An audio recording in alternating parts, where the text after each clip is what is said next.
नमस्कार। खास कार्यक्रम देश देशांतर में आपका स्वागत है। मैं हूं आरफा खानम शेरवानी।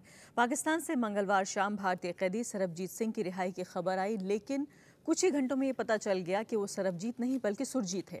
पाकिस्तान के राष्ट्रपति आसिफ अली जरदारी के प्रवक्ता ने यह बताया कि सरबजीत सिंह की फांसी की सजा को उम्र कैद में तब्दील करने की खबर सही नहीं है और इस पूरे मामले से कहीं भी राष्ट्रपति जरदारी का कोई लेना देना नहीं है। लेकिन सरबजीत को लेकर ये पूरी उलझन पाकिस्तानी न्यूज़ चैनलों की वजह से हुई, जो उसकी रिहाई की खबरें लगातार दिखाते रहे कई घंटे। लेकिन इसी खबर के साथ एक बार फिर से भारत और पाकिस्तान की जेलों में बंद कैदियों की रिहाई को लेकर आवाज़ें उठ रही हैं। एक ऐसे वक्त में जब भारत और पाकिस्तान के बीच माना जा रहा है कि संबंध पटरी पर हैं, क्या ये उम्मीद की जाए कि अपनी सज़ा काट चुके ये कैदी जो सालों से अपनों से मिलने की राह देख रहे हैं, उनकी उम्मीद पूरी होगी?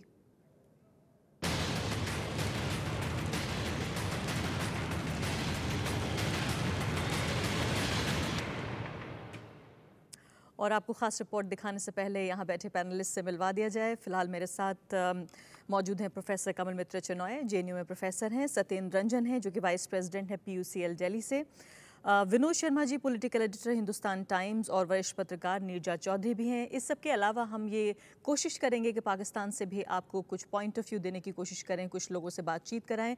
लेकिन आइए इससे पहले ये रिपोर्ट देख लेते हैं जो आपको ये बताती है कि दोनों देशों की जो जेलें हैं उनमें कितने कैदी हैं, उनके हालात क्या हैं। एक दूसरे देशों की जेलों में बंद कैदियों के दर्द को सरबजीत या सुरजीत के परिवार वालों से ज्यादा भला कौन समझेगा। मंगलवार को पाकिस्तान की जेल में बंद सरबजीत को फांसी से माफी की खबर आई, लेकिन देर रात पाक सरकार ने इसे गफलत करार दे दिया। पाकिस्तान के राष्ट्रपति आसिफ अली जरदारी के प्रवक्ता फरतुल्ला बाबर ने कहा कि दरअसल मामला सरबजीत के बजाय सुरजीत का है, जो उसी कोट लखपत जेल में बंद हैं और अपनी सजा की मियाद पूरी कर चुके हैं। यह खबर सुरजीत और सरबजीत के परिवार के लिए कहीं खुशी कहीं गम लेकर आई। आज जब आप आए तो हमको बड़ी खुशी हुई भी, हमारे पिताजी आ रहे हैं, हम उसके दर्शन करेंगे। हम 3 साल के जब गए हैं तो कोई पता नहीं कैसे एकदम से आप किसी को सीढ़ी पर चढ़ा दो, एकदम से इतनी खुशियाँ दे दो और खुशी आने से पहले ही उसकी चौखट पर अभी पहुंचे भी नहीं और उसे वापस से झपट लो, छीन लो। छीनना बहुत आसान है, लेकिन दिल जब टूटते हैं उनको जोड़ना बड़ा मुश्किल है। किसी अपने से मिलने और फिर आस के टूटने की टीस सरबजीत के परिवार वाले ही समझ सकते हैं। लेकिन ऐसे न जाने कितने कैदी हैं जो एक दूसरे देशों की जेलों में बंद हैं और उनके परिवार वालों को भी इसकी खबर नहीं। सरबजीत सिंह को 1990 में पाकिस्तान के लाहौर और फैसलाबाद में हुए 4 बम धमाकों के सिलसिले में गिरफ्तार किया गया था। इन धमाकों में कम से कम 10 लोग मारे गए थे। पंजाब के तरन तारन के किसान सरबजीत का कहना है कि वो गलती से सीमा पार कर गए थे। सरबजीत पर जासूसी का मुकदमा चला और 1991 में उसे मौत की सजा सुनाई गई। सरबजीत को 2008 में फांसी होने वाली थी, लेकिन कूटनीतिक प्रयासों की बदौलत ये सजा रोक दी गई। लेकिन हाल में पाकिस्तानी नागरिक खलील चिश्ती की राजस्थान की जेल से रिहाई के बाद सरबजीत की रिहाई की उम्मीदें काफी बढ़ गई थी। I also appeal to the government of Pakistan to release all Indian nationals who have completed their prison term and request the release of all other Indians who are serving jail sentences in Pakistan prisons. Sarabjit के मामले पर पाकिस्तान की अंदरूनी राजनीति में कुछ घंटों के भीतर क्या हुआ ये कहना अभी मुश्किल है, लेकिन मसला इससे भी बड़ा है। नवंबर 2011 में लोकसभा में पेश आंकड़ों के मुताबिक 662 भारतीय कैदी पाकिस्तान की जेलों में बंद हैं, जिनमें 219 नागरिक, 369 मछुआरे और 74 लापता सैन्य कर्मी हैं। इनमें 54 कैदी 1971 के भारत पाक युद्ध के लापता सैनिक हैं। हालांकि पाकिस्तान सिर्फ 72 भारतीय नागरिकों और 237 मछुआरों के कैद की बात मानता है। सुप्रीम कोर्ट ने इसी साल अप्रैल में जेलों में बंद उन पाकिस्तानी कैदियों के प्रति सहानुभूति जताते हुए सरकार से पूछा था कि सजा पूरी होने के बाद उन्हें उनके मुल्क क्यों नहीं भेजा जाता। दरअसल ऐसे मामलों में अधिकतर मछुआरे या अन्य नागरिक अक्सर गलतफहमी में एक दूसरे की सीमा पार कर जाते हैं और फिर लंबी कूटनीतिक प्रक्रिया के चलते जेलों में अटके रह जाते हैं। बहरहाल सुरजीत की घर वापसी से सरबजीत की रिहाई की आस लगी रहेगी। पंचानन मिश्रा, रायसभा टीवी।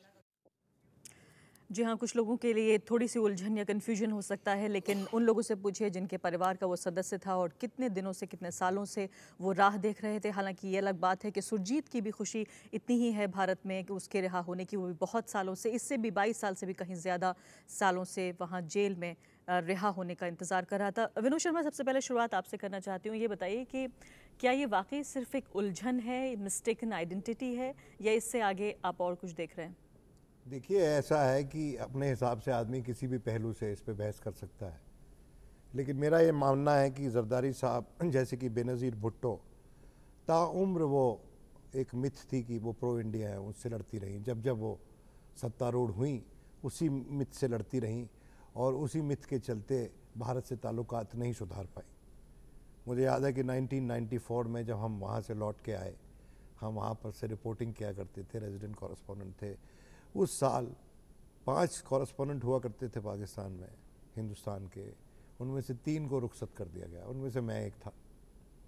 और उससे पहले आने से पहले मैंने नसीरुल्लाह बाबर जो वहाँ के इंटीरियर मिनिस्टर से, उनसे मैं मिला और मैंने कहा कि आने वाली नस्लें आपको माफ़ नहीं करेंगी बाबर साहब, क्योंकि ये जो सहाफ़ी हैं भारत के दोनों तरफ, बॉर्डर के दोनों तरफ, वही एक सस्टेनेबल ब्रिज हैं इन दोनों कंट्रीज़ के बीच में, और वही ताल्लुकात सुधार सकते हैं अगर ईमानदारी से रिपोर्ट करें दोनों कंट्रीज़ को।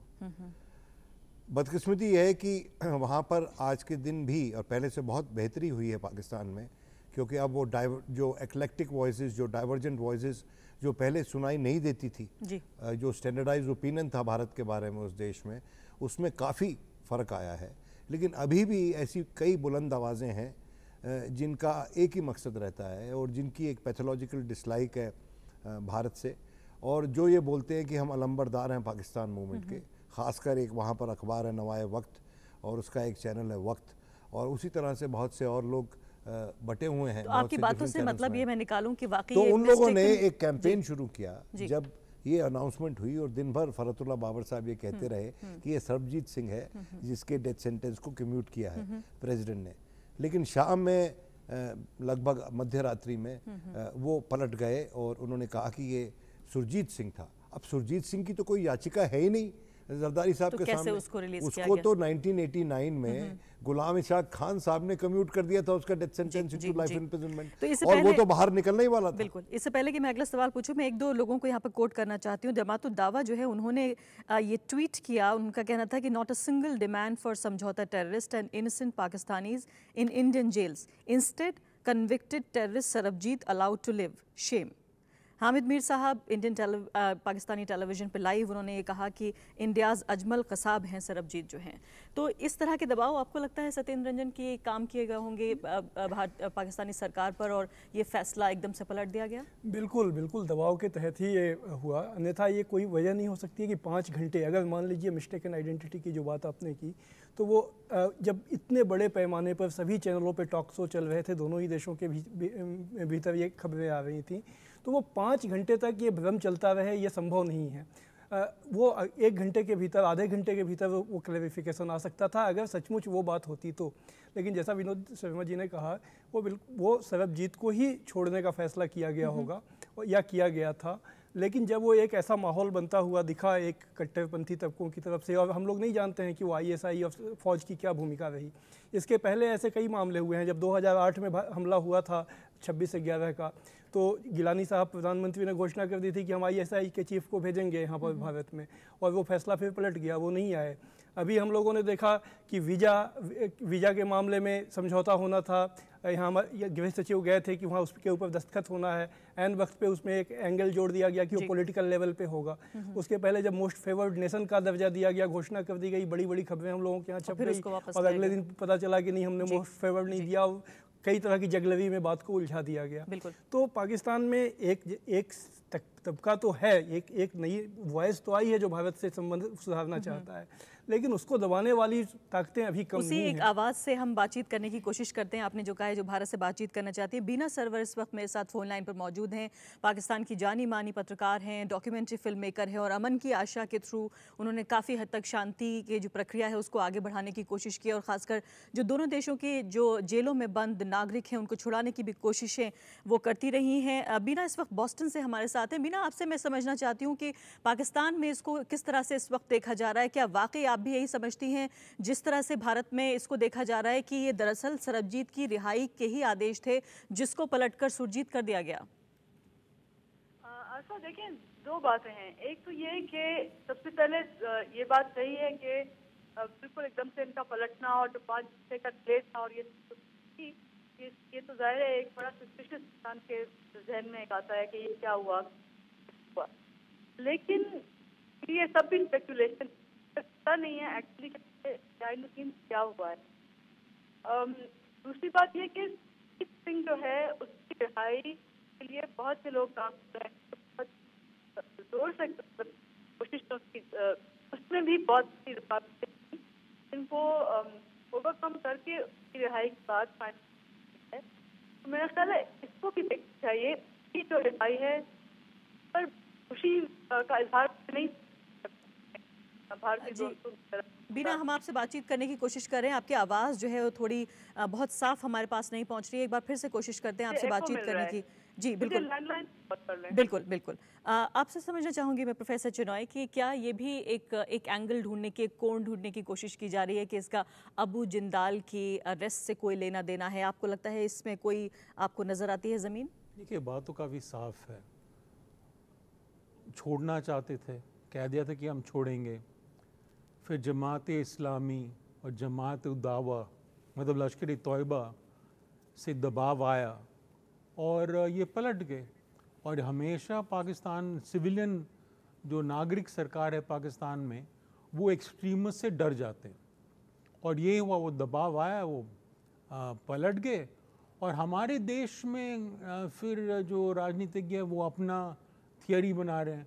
ये जो चिदम्बरम साहब ने बनाया कि क्योंकि हमने किसी को पकड़ा तो इन्होंने ये आरोप वगैरह लगाया और ये किया। पर मुझे लगता है कि मुख्य मकसद ये था कि पाकिस्तान के अंदर क्या दबाव था जमात वगैरह से, और इसीलिए ये लोग पलट गए। और ये हर बार जैसे कहा गया होता है। सियाचिन पे कुछ नरमी दिखाए, हार्डलाइनर्स के दबाव आ गए, पलट गए। सर क्रीक पे कुछ मानने लगे, दबाव आ गई, पलट गए। तो ये होता रहेगा पाकिस्तान के साथ जब तक एक ठोस और मजबूत नागरिक सरकार नहीं आएगा। नीरजा, एक बड़े चैनल का दावा यह है कि फरहतुल्लाह बाबर जो हैं प्रवक्ता, उन्होंने उनको फ़ोन लाइन पर यह कंफर्म किया कि वो सरबजीत था और उसके कुछ देर बाद फिर वो कंफ्यूज होने लगे कि ये सुरजीत था या सरबजीत था। आपको लगता है कि वाकई ये कन्फ्यूजन से ज़्यादा की स्थिति है और 5 घंटे का टाइम इस एनालाइज करने में लगा, इस स्थिति का आकलन करने में पाकिस्तान सरकार को लगा कि सरबजीत की रिहाई के आदेश देने में क्या नुकसान, क्या फ़ायदा हो सकता है? देखिए, इसके 2-3 एक्सप्लेनेशंस हो सकते हैं। एक तो एक्सप्लेनेशन हो सकता है जो कि कोशिश की जा रही है कि मीडिया ने गलती की प्रोजेक्ट करने में कि सरबजीत था कि सुरजीत था। मीडिया कई गलतियां करता है, पर इस तरह की गलती, और जो आपने कहा कि 6 घंटे दोनों देशों में पैनल डिस्कशंस होते रहे और उसका खंडन ही नहीं हुआ, ये बहुत ही अजीबोगरीब चीज़ है। दूसरी बात है, जब जरदारी साहब यहाँ आए थे, डॉक्टर मनमोहन सिंह से मिले, उस समय जो कहा जाता था, जिसकी पुष्टि की गई थी इनफॉर्मली, वो ये था कि यहाँ से चिश्ती साहब को रिलीज़ किया जाएगा और वहाँ से सरबजीत को किया जाएगा। तो ये ऑन द कार्ड्स था। जैसा कि कहा गया है कि सुरजीत सिंह को रिलीज़ करने में प्रेसिडेंट का कोई रोल है ही नहीं, वो तो वैसे ही होने वाला था। दूसरा एक्सप्लेनेशन हो सकता है कि इतना हो हल्ला हुआ 5 घंटे में पाकिस्तान में, इंटेलिजेंसिया, मीडिया, तो सब लोग केव इन कर गए। ये भी मैं बहुत क्वेश्चन मार्क मानती हूँ। तीसरी बात हो सकती है, जरदारी साहब ने ये अनाउंसमेंट कर दिया और ISI और आर्मी को कॉन्फिडेंस में नहीं लिया। ये भी मैं नहीं मानती कि ऐसा संभव है। चौथी बात जो कही जा रही है कि अबू जुंदल के पकड़े जाने से एक काउंटर रिएक्शन वहाँ हुआ है, दबाव पड़ा है, जिसके तहत उन्हें बैक ट्रैक करना पड़ा। पर ये दिखाता है पाकिस्तान की हालत क्या है आज, और हेड ऑफ़ द स्टेट की क्या पोजीशन है। और ये हमारे लिए भी कोई अच्छी खबर नहीं है अगर पाकिस्तान इतना कमज़ोर दिखता है। और जो ट्रैक पे चल रही थी वार्तालाप दोनों देशों के बीच में, उसको काफ़ी भारी सेटबैक मिला है इससे। लेकिन विनोद शर्मा, जिस तरह से मीडिया रिपोर्ट्स पर रिएक्ट किया भारतीय सरकार ने, क्या ये सही था? नहीं, भारत सरकार ने तो नहीं रिएक्ट किया। उन्होंने तो कहा कि हम पता लगाने की कोशिश कर रहे हैं। और जो हमारा हाई कमीशन था, हमारे जो फॉरेन मिनिस्टर है, उन्होंने शुक्रिया तक अदा कर दिया कि अच्छा हुआ आपने सरबजीत को रिहा कर दिया। किसने अदा कर दिया? SM कृष्णा ने। SM कृष्णा साहब ने कर दिया। तो मैं समझता हूँ कि जल्दबाजी की, क्योंकि हमारा जो हाई कमीशन है पाकिस्तान में, वो भी it was cot of guard, उनको पता ही नहीं, अभी तक आज दोपहर तक उनकी रिपोर्ट नहीं आई थी कि असल में हुआ क्या है। तो सच्चाई ये है कि कभी कभी सरकारों में ऐसा हो जाता है। मैं आपकी गौरतलब है कि अभी हाल ही में जो 35 लोगों का डेथ सेंटेंस कम्यूट किया हमारी राष्ट्रपति ने, उनमें से एक आदमी का पता चला कि वो तो फौत हो चुका है, उसकी तो डेथ हो चुकी है। तो सरकारें जो हैं वो परफेक्ट नहीं होती, वहाँ भी हम जैसे आप जैसे लोग काम करते हैं। तो ये हो सकता है कि ऐसी कोई गलती हुई हो, लेकिन मेरी जो सिक्स सेंस ये मुझे बताती है, और वहाँ पर जो मैं रहा हूँ थोड़े दिन, उनके जो निज़ाम के बारे में थोड़ा सा जानकारी रखता हूँ, तो उसके चलते मुझे लगता है कि वहाँ पर जो राइट विंगर थे, जो फार राइट था, जो कि काफ़ी हद तक हावी है, वो हावी हो गया। और जरदारी साहब ने सोचा कि ये तो इलेक्शन ईयर है, बल्कि अगले साल अर्ली इलेक्शन होने हैं वहाँ पर, और वैसे भी सरकार जो है उसके पास इश्यूज कम है। लेकिन क्या रिश्तों को बेहतर बनाने के लिए ये पॉइंट उन्हें नहीं मिलता? देखिए रिश्ते, देखिए एक बात समझने की कोशिश कीजिए, सरबजीत की रिहाई से रिश्ते ठीक नहीं होते, एक आदमी की रिहाई से रिश्ता ठीक नहीं होता। हाँ, उसमें एक फॉरवर्ड मूवमेंट थोड़ा होता है इंक्रीमेंटली। जरदारी साहब जब आए 2008 में, जब वो राष्ट्रपति हुए, तो अगर आपको याद हो कि 22 तारीख को उन्होंने वीडियो कॉन्फ्रेंस से एक यहाँ पर कॉन्फ्रेंस एड्रेस की, हिंदुस्तान टाइम्स की कॉन्फ्रेंस थी वो, और उसमें उन्होंने कहा नो न्यूक्लियर फर्स्ट यूज़ का ऐलान किया, और उसके बाद दोबारा उन्होंने कभी उस बात को दोहराया बयान को दोहराया नहीं। उसी तरह से, और 4 दिन के बाद 26/11 हो गया 2008 में इस बयान के बाद।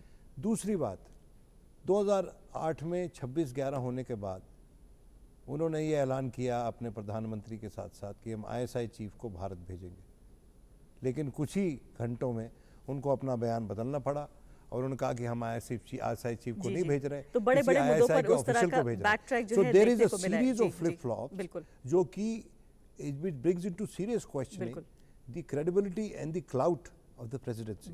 And at that point presidency जो थी वो एक वर्चुअली एग्जीक्यूटिव प्रेसिडेंसी थी वहाँ पर। वो तो बाद में अमेंडमेंट्स हुई जिनके चलते उन्होंने प्राइम मिनिस्टर को पावर्स दिए। और ब्रेक के बाद हम कोशिश करेंगे कि बिना सर्वर से एक बार फिर बातचीत करें और ये जानने की कोशिश करें कि वो फोर्सेस, वो लोग जो लगातार कोशिश कर रहे हैं, एक दूसरे के देशों में जो लोग हैं उन्हें रिहा कराने की, नागरिकों की, उनकी कोशिशों को क्या धक्का लगा है और क्या ये कोशिशें जारी रहनी चाहिए और किस तरह जारी रहनी चाहिए, ब्रेक के बाद बात करेंगे।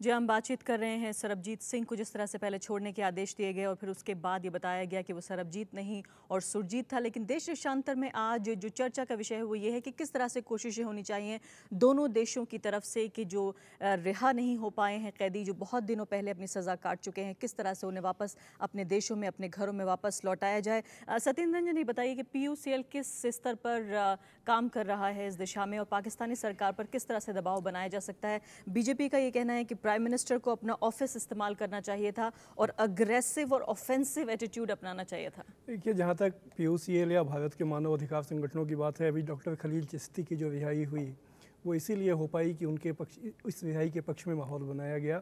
काफ़ी उसके लिए लंबी लड़ाई लड़नी पड़ी और वो मामला सुप्रीम कोर्ट तक गया। उसके पहले मीडिया में और एक जो उसका प्रचार करके उसका जो एक जनता का एक दबाव बना, उसकी वजह से हो पाया। हम लोग ये सोचते हैं कि हर गुडविल का एक डायनेमिक्स होता है, एक गुडविल इससे पैदा होना चाहिए था, उस गुडविल के परिणाम स्वरूप सरबजीत की रिहाई होनी चाहिए थी, ये नहीं हो पाया। अब पाकिस्तान पर दबाव जो बनाने की बात है, पाकिस्तान पर दबाव बनाने से ऐसी समस्याओं का कोई हल होगा, ये तो सिर्फ वही लोग समझ सकते हैं जो युद्ध की भाषा में बात करना जानते हैं। हम लोग ये जो बात आज हो रही है कि पाकिस्तान पलट जाता है, अभी अंग्रेजी अखबार हिंदू ने कुछ दिन पहले ये खुलासा किया कि 1992 में सियाचिन पे समझौता हो गया था, सुबह में उस पर दस्तखत होने वाला था। NN बोहरा गृह सचिव उस समय तैयार थे उसके लिए, और रात में उनको देर रात उनको आदेश मिला कि अभी इसको टाल दो, और उसके बाद फिर बाबरी मस्जिद ध्वंस की घटना हो गई और सारा डायनेमिक्स बदल गया। तो ऐसा नहीं है कि ये केवल इस तरह का एलिमेंट्स पाकिस्तान में ही हैं जो शांति को आगे नहीं बढ़ने देना चाहते हैं, वो हमारे यहाँ भी हैं। ठीक है, उनके यहाँ फ्रैक्चर्ड पॉलिटी है, वो ताकतें ज़्यादा हैं, वो आवाज़ ज़्यादा हैं। तो जो मानवाधिकार संगठन हैं या जो सिविल सोसाइटी के प्रोग्रेसिव लोग हैं, उनका यही काम है कि वो इसको एक्सपोज करें, वो ऐसे मुद्दों को सामने लाएं। जैसे फांसी की सज़ा अगर ना हो तो ये बहुत सारे मुद्दे हल हो जाएंगे। नीचे जिस तरह से मानवाधिकार कार्यकर्ताओं की हम बात करें या PUCL जैसे ऑर्गेनाइजेशन की, अमन की आशा जिस तरह से पाकिस्तान और हिंदुस्तान के बीच चल रहा है, इसमें जर्नलिस्ट का किरदार कितना बड़ा हो सकता है? हम जानते हैं कि सरबजीत, आज जो सरबजीत है उसका इतना बड़ा मुद्दा है, जो सुरजीत नहीं बन पाया, सुरजीत भी हालांकि बहुत दिनों से जेल में था, उसके पीछे मीडिया का बड़ी जिम्मेदारी है। हम पत्रकारों के तौर पर कितना बड़ा रोल अदा कर सकते हैं? देखिए, उस जिम्मेदारी को बिल्कुल भी क्या कहते हैं, इतनी अहम है वो उनकी पत्रकारों की भूमिका एक माहौल क्रिएट करने के लिए कि जितना कहा जाए उतना कम है। क्योंकि एक दूसरे के देश, अभी किसी ने ये कहा कि एक दूसरे के देश में क्या हो रहा है उसके बारे में लिखना ही एक जो रियलिटी है उसको एक्सप्रेस करना, वही एक माहौल क्रिएट करता है। लेकिन जो कल हुआ है ना, उससे एक मैं मानती हूँ काफ़ी सेटबैक हुआ है। ये सिर्फ परिवार, सरबजीत के परिवार की भावनाएं नहीं हैं, पंजाब में वो लोकेटेड हैं, उसी की बात नहीं है। ऐसा लगता है कि जैसे कि एक विश्वास को धक्का मिला है, क्योंकि ये अगर तय हो गया था प्रधानमंत्री मनमोहन सिंह और जरदारी साहब की मीटिंग में कि ये किया जाएगा, अब ये बहुत बड़ा सेटबैक है कि अनाउंस करके भी उस पर पलट जाना। तो कहीं ना कहीं 26/11 के बाद एक विश्वास फिर से बैठ रहा था, चीज़ें पटरी पे फिर से आ रही थी, बातचीत शुरू हो गई थी और फिर एक आशा जगी थी कि शायद कुछ ब्रेक थ्रू होगा। उसमें ना उम्मीद मैं मानती हूँ कल जैसा लगता है जैसे हमारे विश्वास को एक धक्का मारा गया है। बीना सिल्वर, अगर आप सुन रही हैं हमारे पैनलिस्ट को, नीरजा चौधरी कह रही हैं कि जो एक उम्मीद बन रही थी कि सब कुछ अच्छा चल रहा है और जो पीपल टू पीपल कॉन्टैक्ट है वो बढ़ेगा, वीज़ा नॉर्म्स की भी हम बात कर रहे थे, वो रिलैक्स होंगे और इस तरह से कैदी रिहा होंगे, इसे कॉन्फिडेंस बिल्डिंग मेजर के तौर पर देखा जा रहा है। आपको लगता है वाकई आप भी इतनी नाउम्मीद हैं उधर पाकिस्तान में जिधर नीरजा बता रही हैं जितने हिंदुस्तान में लोग हैं? नहीं, नाउम्मीदी की बात नहीं है। देखें, ये एक सिलसिले का हिस्सा है। 60 साल से हम एक दूसरे के पीछे पड़े हुए, एक दुश्मनी के पड़े हुए। आई डोंट नो आपको आवाज सही आ रही है? जी जी बोलिए बीना। अच्छा, तो ये ऐसी चीज नहीं है जो कि एक आध साल में खत्म हो जाएगी। ये रुकावटें आती हैं और आएंगी। दोनों मुल्कों में ऐसे लोग हैं जो कि चाहते हो, लेकिन सिलसिला चल रहा है, हम सही रास्ते पर हैं और दोनों हुकूमतों की तरफ से जो कोशिशें जारी हैं जारी रहना चाहिए और जारी रहेगी। बिना इसके अलावा एक और बड़ा जो इशू है, बिना एक और जो बड़ा इशू है वो ये है कि जो एक दूसरे की जेल में जो कैदी हैं उनके जो ह्यूमन राइट्स हैं उनको कैसे प्रोटेक्ट किया जाए, कैसे ऐसे एक मैकेनिज्म तैयार किया जाए। क्या वाकई हमारे पास ऐसा कोई मैकेनिज्म है कि हम ये चेक कर सकें कि क्या उनके ऊपर कोई जुल्म तो नहीं हो रहा है, किन हालात में वो जी रहे हैं? देखिए, जुडिशल कमीशन दोनों, एक इंडो पाक जॉइंट जुडिशल कमीशन बना है और वो वक्तन फवक्तन पिछले मेरे ख्याल 2-3 साल से एक दूसरे के जेलों में दौरे कर रहा है और कांटेक्ट कर रहा है और कोशिशें जारी हैं। फिर हमें ये भी देखना चाहिए हमारे अपने जेलों में हमारे अपने लोगों के साथ,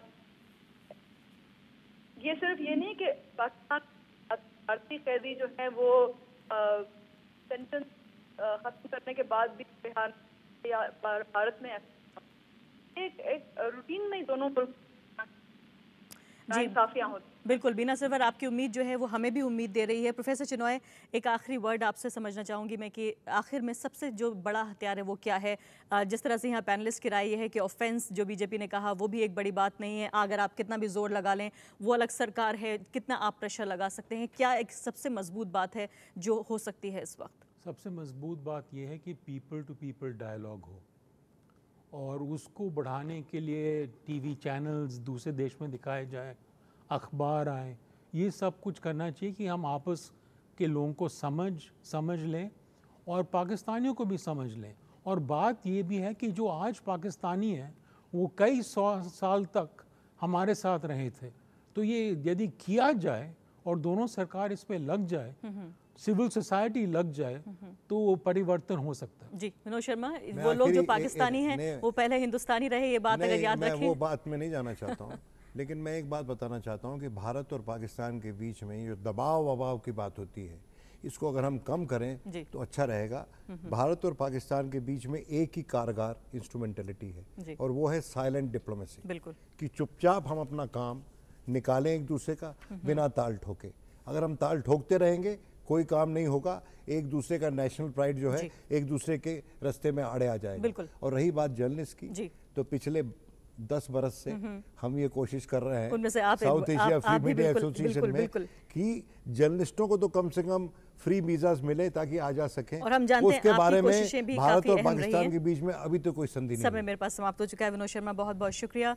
प्रोफेसर कमल मित्र चिनॉय, सत्येंद्र रंजन, नीरजा चौधरी, और साथ ही शुक्रिया अदा करना चाहेंगे, खास शुक्रिया बीना सरवर का जो बॉस्टन से हमारे साथ फोन लाइन पर बनी रही और खासकर उन्होंने एक ऐसी उम्मीद जताई जिस तरह से भारत में एक नाउम्मीदी, निराशा देखी जा रही थी कि शायद इसके बाद से रिहाई नहीं होगी। उनका ये कहना है कि प्रक्रिया का एक हिस्सा है। हम भी ये मानते हैं कि वाकई एक लंबी प्रक्रिया है कि दोनों सरकारों को जो एक साइलेंट डिप्लोमेसी का नाम दिया विनोद शर्मा ने, या जिस तरह से प्रोफेसर चिनॉय ने कहा कि हमें अगर ये याद रखें कि जो आज पाकिस्तानी है वो कुछ सालों पहले, 100 साल पहले जो है वो हिंदुस्तानी था, तो शायद बहुत सारे मसलों का हल यही निकलेगा। अभी के लिए इजाज़त दीजिए, नमस्कार।